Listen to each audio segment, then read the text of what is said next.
Hey guys, this is Arne here again with the L322 Range Rover, and today I'm about to show you my new side lights. No, not really. I'm about to do the brakes, and it's a very simple job, but there are a few things you need to consider before you're doing it. And because this is a Brembo brake system, which is, I guess, the bigger brakes compared to the 3-liter diesel, it's a bit different than the normal brakes should come apart. So you have these kind of brakes on the Audi S4 as well, so maybe you never met them. So let's have a look what you do first and how you do it. So the first thing is obviously to get a syringe like that and drain off a bit of brake fluid. As you can see, mine is down to actually halfway between minimum and maximum. That's you really need to do because it will overspill when you start pushing the calipers together, and these are massively big calipers, so they hold a lot of brake fluid. You can see I actually pulled off 50 milliliter of brake fluid already just for one side. Of course, I cannot resist to show you the American style markers I've just installed.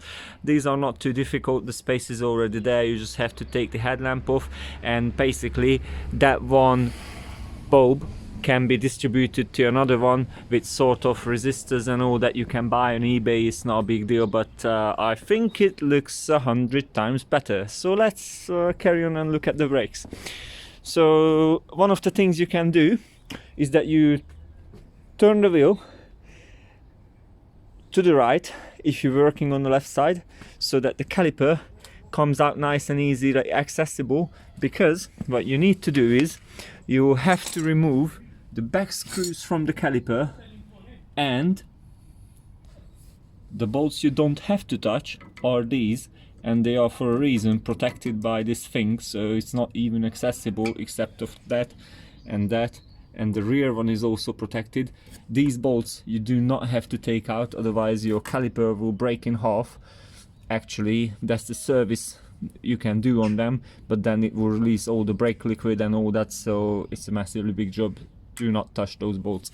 Instead, there are pegs here. They are going across, and they are just holding the brake shoes like that.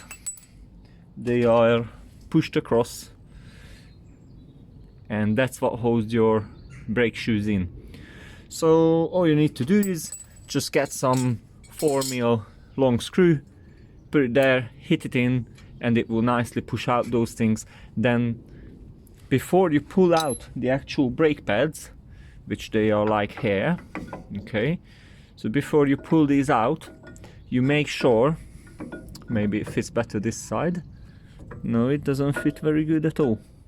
It's a lot of dust and crap which you want to clear out, so you just have to pull with a special tool like this. This is actually a carpenter's tool. You have to pull them like this, then they will release, because what they do is they get stuck in the groove of the brake disc, which for an old brake disc you're gonna have a groove like this, and it will never let you pull out these brake pads in a million years. And anyway, you're gonna have to compress these pistons before you put in the new brake pad anyway, so that is something you have to do.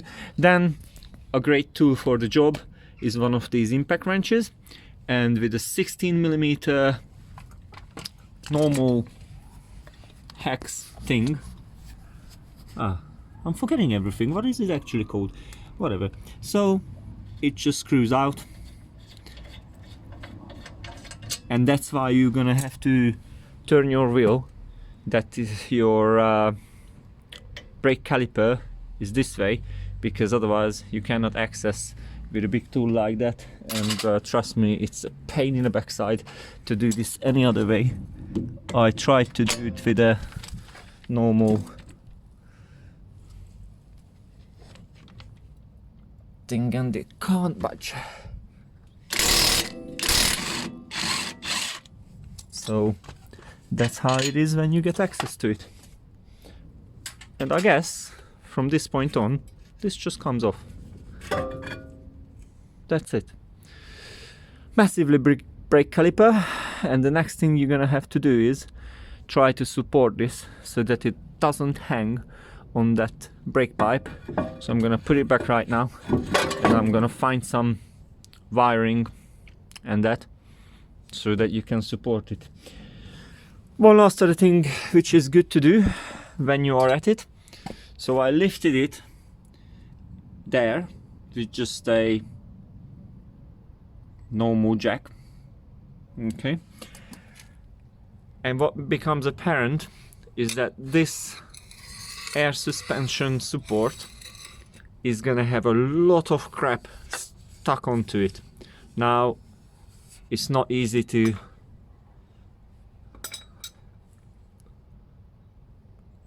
it's not difficult to imagine that this will damage the rubber.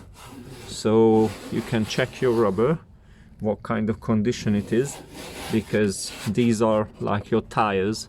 You're not gonna have them 20-30 years old anyway, but try to protect them by cleaning off this base support, because all the crap sticks into this will make its way into the rubber, and that will deteriorate it and shorten its life. So that's all about it.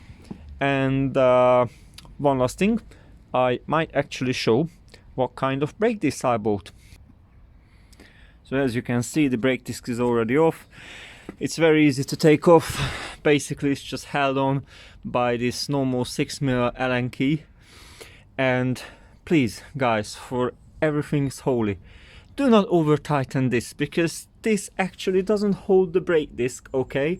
As you can see, the wheel nuts, the bolts go through the brake disc, and that's what's holding it, okay? This is only for the time you put on the brake disc, and it sits nicely there, especially on like Audis and other cars which do not have these bolts coming through, but you have wheel bolts to put in.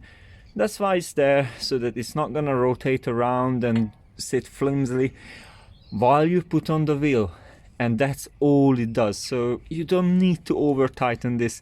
As you can see here, it's got a bit of copper grease on it. That's always a good idea to put some copper grease on it, but then again, if you do that, do not throw your wheel nuts into the dust, because it will collect every kind of piece of shit from the floor. So if you do have some grease on it, then protect them and do not throw them around, because obviously you defeat the purpose, and then you can start washing them out. Now if you are in the UK, you are very lucky, because Maltings Off-Road supply these brake discs, which I believe they are a terra firma brake disc. And what I absolutely love about them, similarly to Pagid, these are coated. Pagid coats them in some kind of silver paint, and this is yellow zinc coated, which means you do not have to use all that brake cleaner to get rid of the grease, because believe it or not, when these are not coated, they come greased, and you absolutely have to clean that off from them before you fit them, otherwise your brake will burn out, because it will just slide on the grease. So yeah, that's a very good thing. And also it's not gonna get rusted around here 2 days after you fitted it like the old one. And I don't like that look, especially if you have some alloys with massively big holes on them, so that you can I can't talk English now. Anyway, if you can see the brake disc through your alloy, it doesn't really look very good when it rusts. So that's why I always try to go for a coated brake disc, and I believe they are better quality anyway, because Pagid is a good quality. This one is terra firma. I never heard of them. I know they are a big off-road kits supplier, so hopefully they are gonna be good. So I think that's all about it, about a brake disc replacement. And really and truly, it is not what they say, that a brake pad will last like half a disc, so that you can use 2 brake pads on a disc. It's not true. Actually, the tolerance for a brake disc is very little. Normally it's printed somewhere in the edge. Maybe I can show you, maybe I can't. Pagid always prints it. here it is, says minimum thickness 27 millimeter, and I'm pretty sure if I measure it right now it will be 29 millimeter, which means 1 millimeter from each side can wear off, and then your brake disc is rubbish. Reason being, these are not performance brake discs. Apart from being drilled and grooved, has nothing to do with massive performance. When I'm talking about performance, I'm talking about Mercedes SLS ceramic brake discs, for example. So obviously the ceramic brake disc will have a massively good heat dissipation and all that, but these, if you make a massive braking from high speed, they can burn brand new. Maybe not this so much, but the old one surely can. So that's the reason why they don't want you to carry around a half a ton extra weight by making the brake disc massively thick so that you can have it for 100,000 miles. No point in that, because in a massive braking you can burn it out. So you know, they need to be cheap and the weight needs to be low as well. So just replace them whenever you replace your brake pads. Easy. That's it for today. Bye now.